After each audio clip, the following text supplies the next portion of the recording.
Hello friends, मैं आपका mentor AK Singh और आज से हम लुसेंट जीके क्या है, सक्सेस की चाबी है। आपको पता ही है, लुसेंट जीके को कोई भी स्टूडेंट ये नहीं मानता कि वो सक्सेस की चाबी नहीं है। लुसेंट जीके आपको पता ही है, जो 12th लेवल पास कर रहा है, यानी कि 12th लेवल हम मान के चलते हैं। 12th लेवल पास करने के बाद कोई भी अपना जो जॉब का एग्ज़ाम है, यानी कि किसी भी एग्ज़ाम की तैयारी करता है, तो वो सबसे पहले उसकी क्या प्रेफरेंस रहती है, लुसेंट जीके को पढ़ना। चाहे वो SSC की तैयारी करे हो, चाहे वो किसी भी लेवल की तैयारी करे, क्योंकि आपको पता ही लुसेंट जीके जिसने कर ली वो 80% सामान्य ज्ञान यानी कि जीके को कवर कर लेता है। 80% क्या, मैं तो 80% आपको बता ही रहा हूँ, 90% तक कवर कर लेते हैं बच्चे।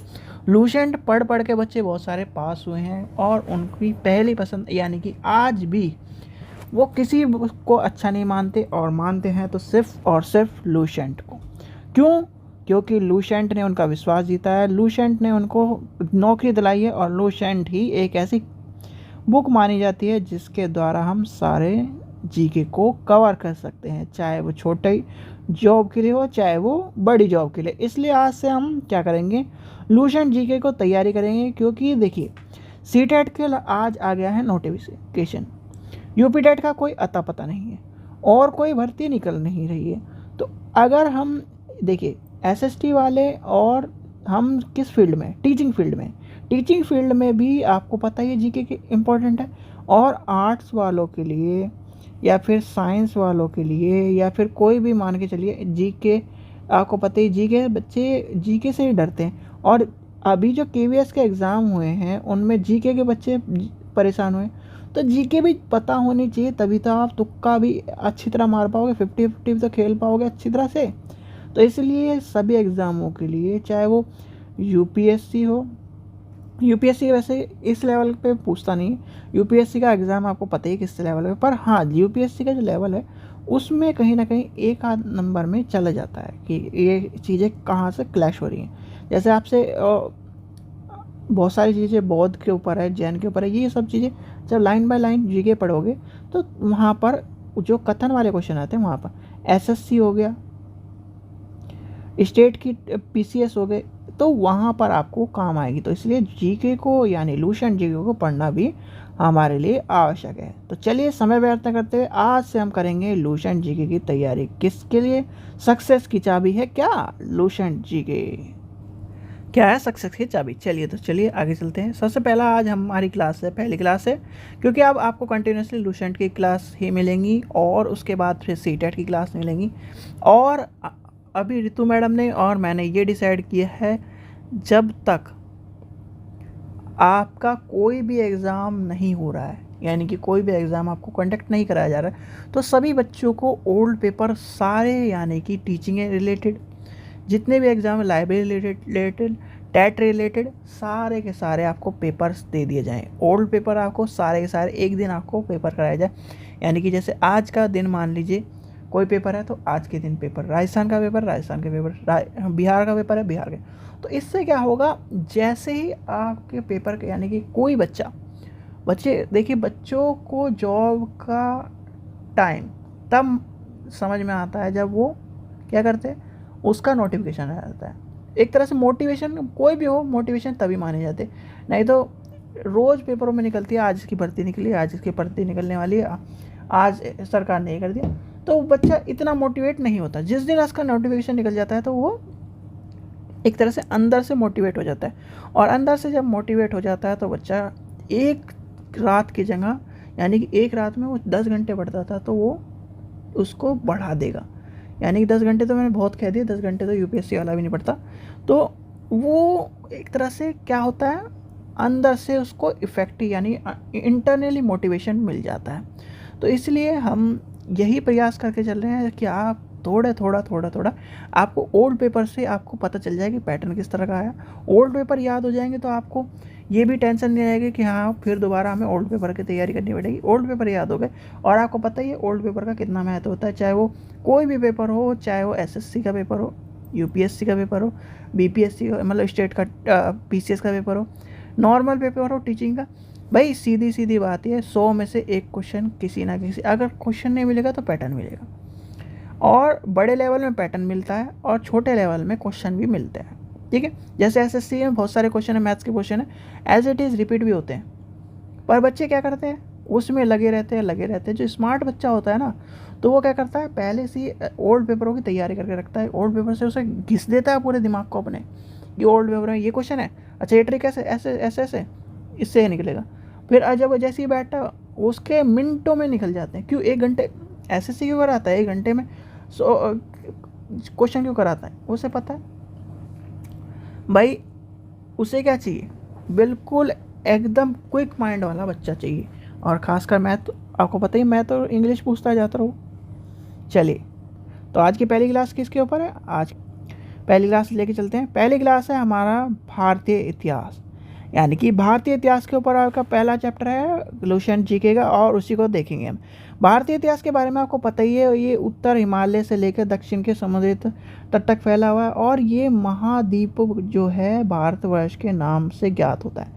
यानी कि आपको पता होना चाहिए जो महाद्वीप है वो भारतवर्ष के नाम से क्यों ज्ञात है, जिससे महाकाव्य तथा पुराणों में भारतवर्ष तथा भरत के देश तथा निवासियों को भरती के अथवा भरत की संतान कहा जाता है। अब जो ये चीज़ें हैं ये आपको देखिए, एक लाइन में सारी चीज़ें बता दी। क्यों नाम रखा गया, महाद्वीप है, भारतवर्ष है, भरत के देश के नाम से जाना जाता है, निवासियों को भरत की, यानी कि ये सब चीज़ें आपको पता होनी चाहिए, तभी आप एक छोटे लेवल से मैथ्स की तरह, जैसे मैथ्स में क्या करते हैं हम, प्लस माइनस, फिर डिवाइड सीखते हैं, फिर इनटू करना सीखते हैं, इस तरह तो सीखते हैं। ऐसे ही आपको क्या होना चाहिए इतिहास में, कि पहले हम जब भारत के इतिहास के बारे में जान रहे हैं तो भारत का नाम कैसे पड़ा वो भी पता होना चाहिए। उत्तर हिमालय से लेकर दक्षिण में समुद्र तक फैले हुए ये सब चीज़ें पता होना चाहिए। आप ये देखिए, ये देखिए मेरी ड्राइंग तो इतनी अच्छी है नहीं, इस तरह से हमारा नक्शा है। ठीक है, ये पता नहीं कौन से, देखिए मेरी ड्राइंग में कहता हूँ ये है, ये मान ले, इस तरह से हमारा मैप है कुछ कुछ। तो यहाँ से लेकर यहाँ तक की सारी चीज़ें, यहाँ से लेकर यहाँ तक की सारी चीज़ें आपको पता होनी चाहिए, तभी आप भारत का इतिहास को जान पाएंगे। ठीक है बच्चों, चलिए आगे चलते हैं। यूनानियों ने भारत को इंडिया तथा मध्यकालीन मुगल जो एक तरह से मुस्लिम इतिहासकार थे, उन्होंने हिंद तथा हिंदुस्तान का नाम से संबोधित किया। तो आप जो सोचते हैं कि हिंद से लेकर हिंदुस्तान का जो सफ़र है वो किसने सफ़र तय किया, यानी किसके द्वारा तय हुआ, वो मुसलमान, यानी कि जितने भी मुसलमान जो हमारे यहाँ आए, इतिहासकार हुए या फिर कोई भी हुए, उन्होंने हमारे इसका नाम के बारे में बताया। और वो परिवर्तन कब आया, जब मध्यकाल में मुस्लिम शासक आए, तब इसका नाम हिंद से हिंदुस्तान के संबोधित किया गया। तो पहले क्या था, भारत के नाम से जाना था, भारत का देश यानी कि भारत, और उसके बाद क्या पड़ा, फिर आया हिंदुस्तान, जिसे हम हिंदुस्तान, और अब क्या कहा जाता है, इंडिया। ठीक है, इंडिया कहा जाता है। चलिए आगे चलते हैं। भारतीय इतिहास के अध्ययन की सुविधा के लिए 3 भागों में बांटा है। अब आप देखिए, इतिहास को हम कितने भाग में बांटते हैं, नॉर्मल इतिहास को भी हम 3 भाग में बांटते हैं, और ऐसे ही भारतीय इतिहास को भी हमने 3 भाग में बांटा है। प्राचीन इतिहास यानी कि प्राचीन भारत का इतिहास, मध्यकालीन भारत का इतिहास, और आधुनिक काल का भारत का इतिहास। आपने नॉर्मल हिस्ट्री को देखा होगा, प्राचीन इतिहास, मध्यकालीन इतिहास और आधुनिक कालीन इतिहास।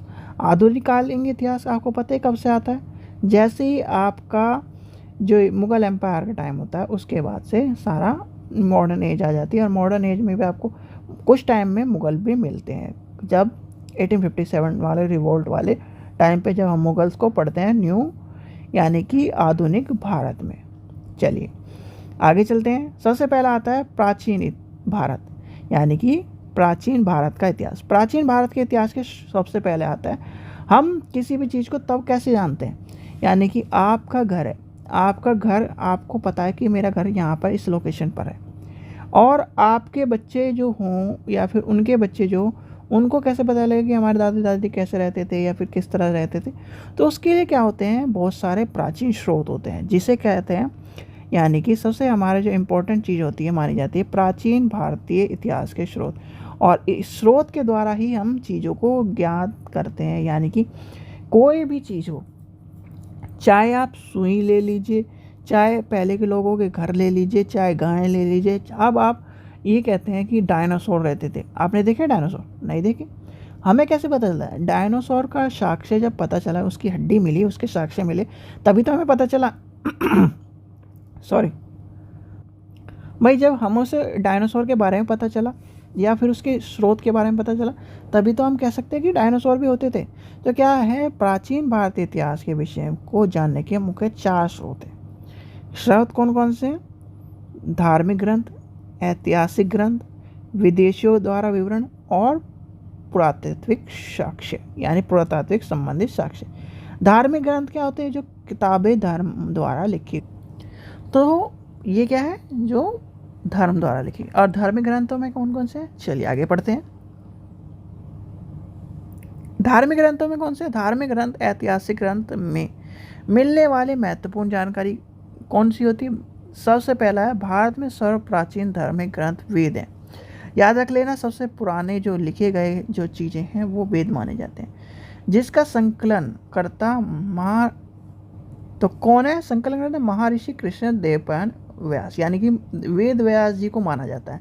अब वेद व्यास जी का आपको पूरा नाम कहाँ मिला? यहाँ मिल गया, यानी कि किस नाम से जाना जाता है?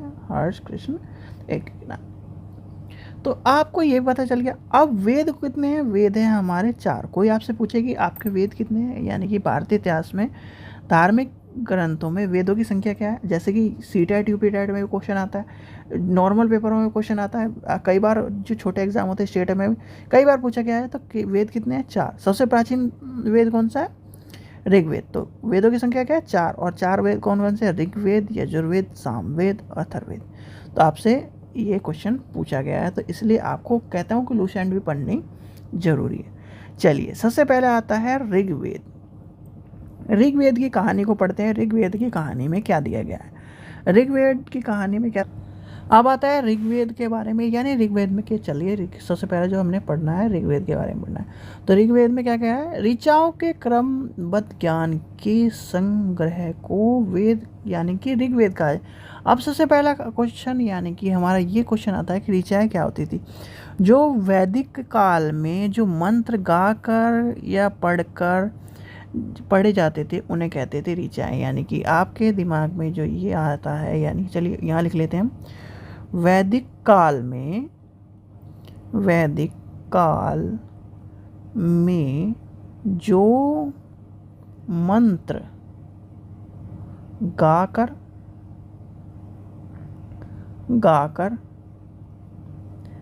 के पढ़े जाते थे उसे कहते थे ऋचा। ठीक है, ध्यान रखना। तो याद रखना कि ऋचा किसे कहते हैं। तो ये क्या कह रहा है? ऋचाओं के क्रमबद्ध ज्ञान के संग्रह को क्या कहते हैं? ऋग्वेद। इसके कितने मंडल हैं? आपसे ये क्वेश्चन पूछा जाता है। इसमें 10 मंडल और इतने सूक्त हैं, अथवा 10,000 इतने ऋचाएँ। इस वेद के ऋचाओं को पढ़ने वाले ऋषियों को ऋत कहते थे। क्या कहते थे? ऋत कहते थे। थोड़ा सा आपको इसलिए स्लो लेके जा रहा है। हिस्ट्री जो होती है आपको एडवांस मोड में नहीं, जैसे कि मैथ्स में होता है 2/4 फलाना पर टिकड़ा, इस तरह से कभी भी हिस्ट्री को नहीं पढ़ाया जा सकता है। हिस्ट्री एंड साइकोलॉजी जो सब्जेक्ट होते हैं वो थोड़े से आसान वे में जब तक नहीं लेके जाया जाएगा तब तक आपको समझ में नहीं आएगा। इस वेद में आर्यों के राजनीतिक प्रमाण एवं इतिहास के बारे में जानकारी दी गई है। किस में दी गई है? आपसे क्वेश्चन पूछा जाएगा, कई बार क्वेश्चन पूछा गया है, तो ये ध्यान रखना कि आर्यों के राजनीतिक प्रमाण की जानकारी और इतिहास की जानकारी किस में मिलती है? ऋग्वेद में। विश्वामित्र द्वारा रचित ऋग्वेद के 3रे मंडल में सूर्य देवताओं के क्या है? जल्दी, गायत्री मंत्र का जिक्र किया गया है, यानी कि सूर्य को सावित्री द्वारा गायत्री मंत्र, इसके 9वें मंडल में देवताओं के सोम का उल्लेख है। यानी कि ये जो क्वेश्चन है ना, जो छोटे छोटे कि कौन से मंडल में क्या है, गायत्री मंत्र कहाँ है, ये गायत्री मंत्र वाला तो टीचिंग एग्जाम में आपसे पूछा गया, एसएससी एग्जाम में पूछा गया, स्टेट के कई बार स्टेट एग्जाम में पूछा गया। इसके 8वें मंडल में हस्तलिखित ऋचाओं को लिखा, यानी कि लिखा कहा, ऋचाओं का आपको बताइए कि जो पढ़ी जाती है उससे क्या कहा जाता है, खिला कहा गया है। 8वें मंडल में देखिए, 8वें मंडल में क्या है, खिला कहा गया था। अब क्या कह रहा है, नेक्स्ट क्या कह रहा है, चतुष्वर्षीय समाज की कल्पना आदि स्रोत के ऋग्वेद के 10वें मंडल के वर्णित पुरुष सूक्त है, जिसके अनुसार 4 वर्ण है। अब 4 वर्ण आपको पता ही कौन कौन से हैं हमारे, ब्राह्मण, क्षत्रिय, वैश्य, शूद्र आदि पुरुष ब्रह्म के जो हैं वो क्रम के अनुसार मुख, भुजाओं, जंघा और चरणों से निकले हैं। यानी कि जो क्या है, ये है मुख से निकले हैं, यानी कि एक तरह से जो ऊपर से माने जाते हैं। फिर शूद्र भुजाओं से, वैश्य जंघाओं से और शूद्र कहाँ से निकले हैं, चरणों से। इस चीज़ का ध्यान रखना, ये भी क्वेश्चन कई बार पूछा गया है as a match the following. आपको इसलिए पढ़ाया जा रहा है, देखिए आपको हाई लेवल की चीज़ें नहीं पढ़ाई जा रही कि आप परेशान हो या फिर कहीं भी आपको लेके चले। देखिए इल्यूशन बच्चा किताब ले लेता है, दिखने में वो छोटी सी किताब होती है पर पढ़ने में उतनी मुश्किल होती है कि यार पढ़ लेंगे और पढ़ लेंगे करते करते वो एग्ज़ाम निकल जाता है। इसलिए आपको छोटे फॉर्म में थोड़ा थोड़ा करके आपको पढ़ाया जा रहा है। नोट क्या क्या है, धर्मसूत्र 4 मुख्य जातियों की स्थिति और व्यवसाय, दायित्व और कर्तव्यों के विशेष अधिकार को स्पष्ट करते हुए भेद करते हैं। यानी कि आपको पता होगा जो हमारे जब आप पढ़ेंगे उत्तर वैदिक काल और वैदिक काल के बारे में, तो उसमें जो जाति प्रथा का जो टॉपिक था उसमें वो वहाँ से आया है। पहले लोग बाग जो कोई जिस धर्म का था उस धर्म के हिसाब से काम करता था, तो ये चीज़ें आपको वहाँ पर भी मिलेंगी। ठीक है, आगे चलते हैं। वामन अवतार के 3 पग, देखिए आपने कहानी सुनी होगी कि 3 पग में वामन अवतार ने सारी चीज़ें मांग ली थी, और आखिरी जब चरण रखने की बात आई तो क्या कह दिया, वामन अवतार के रूप में जो कौन थे, कमेंट सेक्शन में बताइए वामन अवतार के रूप में कौन थे जिनको 3 पग धरती के रूप में, और किसने दी थी। ठीक है, तो उन्होंने क्या कहा कि आप अब मेरे सर पर रख लीजिए, यानी कि मेरे सर पर जैसे ही उन्होंने रखा तो वो पाताल लोक में चले गए, और पाताल लोक के कहा जाता है, राजा कहा जाता है। ठीक है, ये भी कहानी आपको पता ही होगी। चलिए नेक्स्ट देखते हैं। ऋग्वेद में इंद्र के लिए 150 तथा अग्नि के लिए 200 ऋचाओं की रचनाओं की गहन नोट है। यानी कि एक तरह से क्या कहा है, प्राचीन इतिहास के साधनों के रूप में वैदिक साहित्य के ऋग्वेद को शतपथ ब्राह्मण का स्थान दिया गया है। यानी कि किसका स्थान दिया गया ऋग्वेद को, शतपथ ब्राह्मण का। चलिए आगे चलते हैं। आगे क्या कह रहा है, यजुर्वेद। यजुर्वेद क्या है, स्वर्ण पाठ के लिए मंत्रों तथा बलि के समय अनुपाल के लिए नियमों का शुक्ल यजुर्वेद कहलाता है। यानी शुक्लन यजुर्वेद कहलाता है। इसके पाठकर्ताओं को क्या कहते हैं, इसके पाठ अथर्वणीय कहते हैं। यह एक ऐसा वेद है जो गद और पद दोनों में। यानी कि आपसे ये क्वेश्चन पूछा जाता है, देखिए इसी तरह से आपको पढ़ाया जाए कि छोटे छोटे क्वेश्चन, यानी कि लूसेंट बच्चे को पढ़ लेते हैं, रट्टा मार देते हैं, पर उन्हें ये पता नहीं होता कि क्या चीज़ आपको इम्पोर्टेंट है। और नया बच्चा जब लूसेंट लेके आता है ना, लूसेंट के साथ एक पेन लेके आता है, वो होता है रंगीन वाला पेन जिसे कहते हैं हाईलाइटर, और वो पूरी किताब हाईलाइट कर देता है। अगर उसकी लूसेंट उठा के देखोगे, जो नया बच्चा होगा लूसेंट उठा के लेके आएगा, यानी कि लूसेंट उठा के लाएगा, हर लाइन पे उसके पेन मिलेगा, वो होता है गलत। अब आपको क्या यजुर्वेद में है या सामवेद में क्या, कौन सी चीज़ आपको पता है कि कौन सी चीज़ इंपॉर्टेंट है, किसी को नहीं पता। ये चीज़ इंपॉर्टेंट है बच्चों, ये चीज़ इंपॉर्टेंट है। यजुर्वेद में गदर पद में, यानी कि कौन सा आपसे पूछ लिया जाए कौन सा वेद जो गदर पद में मिलता है, तो वो होता है यजुर्वेद। तो ये चीज़ आपको पता होनी चाहिए। फिर आता है सामवेद। सामवेद में क्या है, ये गायन जान सकते हैं, यानी कि गाए जाने वाला जो वेद है वो स्क्रिचर संकलन होता है। इसके पाठकर्ताओं को उद्धृत कहते हैं। ये क्या है, भारतीय संगीत जगत का, यानी कि भारतीय संगीत को एक तरह से इसके जनक माना जाता है। तो ये आपको आपसे पूछ लिया जाए भारतीय संगीत का जनक कौन से वेद को माना जाता है, तो वो होता है सामवेद को। अब आता है अथर्ववेद, यानी कि अथर्ववेद में आपको पता ही है सारी चीज़ें क्या है, तंत्र मंत्र जादू टोने वाली जो चीज़ें हैं वो आती हैं अथर्ववेद। अब आपको एक चीज़ मैं आपको बताता हूँ, ये क्वेश्चन देख लेना, ध्यान से देखना। यहाँ पर था ऋग्वेद, यजुर्वेद, सामवेद, अथर्ववेद। इधर क्या था, तंत्र मंत्र, जो चीज़ें हैं गायन, फिर गद्यपद या फिर और पुराना वेद। इस तरह से आपसे पूछ लिया था मैच द फॉलोइंग के रूप में। और ये क्वेश्चन बहुत ही पुराना क्वेश्चन है। आज तक को आप ये मान लीजिए अगर साल में 100 पेपर होते हैं तो 100 पेपरों में से 80 क्वेश्चन जो इस तरह के जो नॉर्मल पेपर होते हैं उसमें आपको इस तरह का क्वेश्चन मिलेगा ही मिलेगा। क्यों? क्योंकि फेवरेट टॉपिक है, पहला टॉपिक है इतिहास का। तो क्या करते हैं, चलिए अथर्ववेद के बारे में बताएं। अथर्ववेद के बारे में क्या कह रहा है, अथर्ववेद के बारे में कहता है, अथर्वा ऋषि द्वारा रचित इस वेद में रोगी निरोगी तंत्र मंत्र जादू टोना शपथ एक आशीर्वाद सूत्र, यानी कि एक तरह से सारी चीज़ों का जो राजकुमार, प्रेम, विवाह, जादू टोना, अनुसंधान, मातृभूमि, यानी कि सारी चीज़ों का जो मंत्र तंत्र सब चीज़ें, यानी सामान्य मनुष्य के विचारों, एक तरह से ये नाखून के से लेकर बाल की, यानी कि सर से लेकर पांव तक की आपकी सारी समस्याओं को, सारी चीज़ों को बताने का जो जिम्मा रखता है वो है आपका अथर्ववेद। तो इसलिए इसमें तंत्र मिल जाएगा, रोग निरोगी मिल जाएगा, जादू टोना मिल जाएगा, शपथ यानी कि सब चीज़ मिल जाएगा, आशीर्वाद भी, एक तरह से पूरी औषधि सब चीज़ों को समेटे हुए वो कौन सा जो वेद है वो है अथर्ववेद।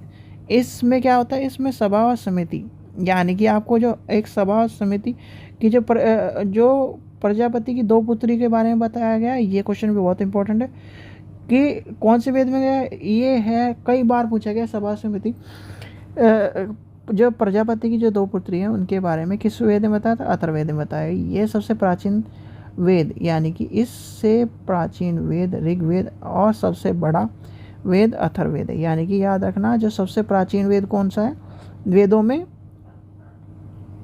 कौन सा है, ऋग्वेद, और सबसे बड़ा जो वेद है अथर्ववेद। अथर्ववेद ये है। अथर्ववेद में क्या मिलता है आपको भाई, तंत्र मिलता है, जादू टोना मिलता है, शाप मिलता है, आशीर्वाद मिलता है, किसी को वश में करना मिलता है, यानी कि आपका मॉडर्न साइंस का साइकोलॉजी से लेकर और आपका एक तरह से मेडिकल साइंस से लेकर सारी चीज़ इसमें आपको मिल जाएगी इस वेद में।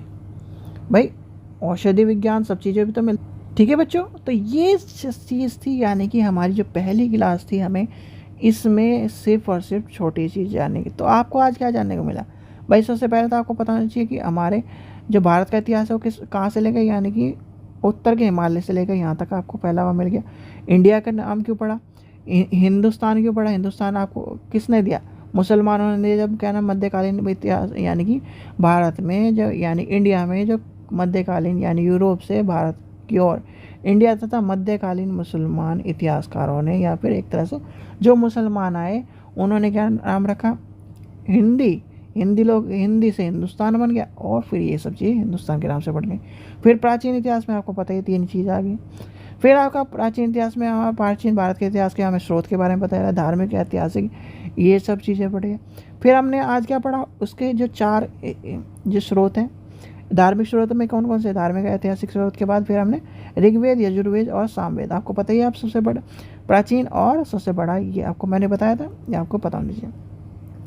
फिर आपको ऋग्वेद के बारे में बता दिया, इसमें क्या है चीज़ें हैं, कितने मंडल हैं ये आपको पता होना चाहिए, पूछा जाता है मंडल कितने हैं। ये से जो ऋचा है, ऋचा के बारे में आपको बता दें, ऋचा जो होती है जो गाय, भाई जो वेद जो चीज़ें, यानी कि जो गाकर सुनकर एक तरह से बनी, ठीक है, ये सब चीज़ें आपको बताई गई हैं। फिर ऋचाओं के बारे में, इंद्र के बारे में बता दिया, इसमें धार्मिक स्रोत है, ब्राह्मण के बारे में बता दिया।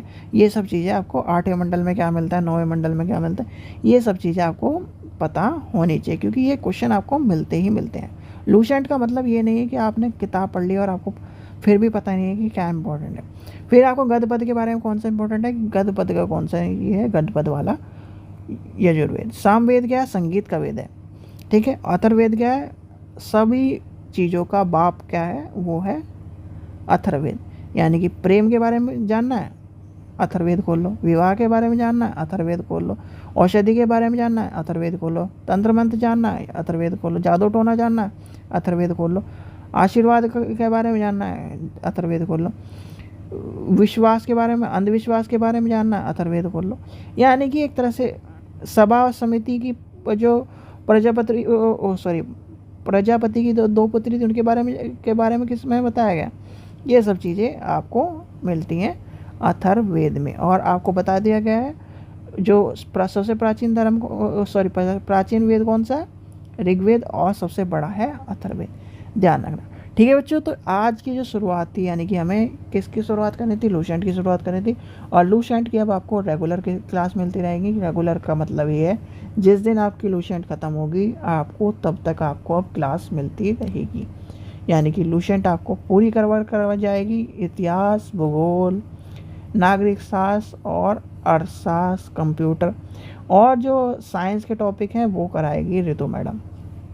यानी कि आपकी एक तरह से पूरी की पूरी क्या होगी, कंप्लीट लूसेंट कंप्लीट हो गई तो आपका जीके कंप्लीट हो गया, चाहे वो 10 नंबर का है, 5 नंबर का है। अब आप मोटा मोटा लेके चले भाई, यूपी टेट है, हम टीचिंग से रिलेटेड बात करते हैं क्योंकि टीचिंग में हम फील्ड में टीचिंग की तैयारी आपको पता ही चैनल पर टीचिंग की तैयारी। लूसेंट में अगर मान लीजिए यूपी टेट की बात कर रहे हैं हम, यूपी टेट में आपको पता ही है कभी भी एसएसटी में कोई भी ऐसा क्वेश्चन नहीं जो जीके से ना उठता हो, ये बता दो कि वो बता दो कहाँ से हुआ, ये सब चीज़ें, ठीक है। ऐसे ही ईवीएस में, प्राइमरी में ईवीएस से भी ऐसे क्वेश्चन उठते हैं। फिर आप यूपी का कोई भी मान लीजिए पैट का एग्ज़ाम दे रहे हैं, उसमें भी जीके की ज़रूरत है। तो कहीं ना कहीं एक तरह से आपको जीके पढ़नी पड़ेगी और जीके भी इस तरह ही पढ़नी पड़ेगी। और इतिहास के जो टॉपिक हैं आपको थोड़ा थोड़ा ये सोच रहे होंगे आप बिल्कुल आसान से स्लो पढ़ा रहे हैं। स्लो पढ़ोगे बच्चों तभी आपको चीज़ें समझ में आएंगी। फास्ट में कभी भी चीज़ें समझ में आती, खासकर इतिहास या तो कहानी में सुनाया जा सकता है या बिल्कुल आराम से आपको एक एक लाइन समझाई जा सकती है। ठीक है बच्चों, आशा करता हूँ आपको वीडियो पसंद आई। वीडियो पसंद आई तो लाइक करें, चैनल को सब्सक्राइब करें और वीडियो को ज़्यादा से शेयर करें, क्योंकि लूसेंट की अगली क्लास तभी मिल पाएगी जब आप सब्सक्राइब करके रखोगे और बेल आइकन को दबा के रखोगे, जिससे कि आपको कल नोटिफिकेशन मिल जाए। ठीक है बच्चों, थैंक यू।